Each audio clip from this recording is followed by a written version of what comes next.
এই কথা শুনছি। কি কথা বলছে কি আরে বাবা থাদা না।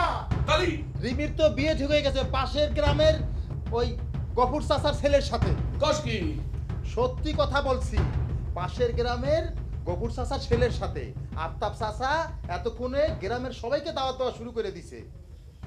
ভাই কিছু একটা করতে হবে। কি করবো আমি? আরে আমি কি করবো মানে, তুই রিমিরে নিয়ে ভাইকে যা, তাছাড়া সে তো তোর ভালোবাসে।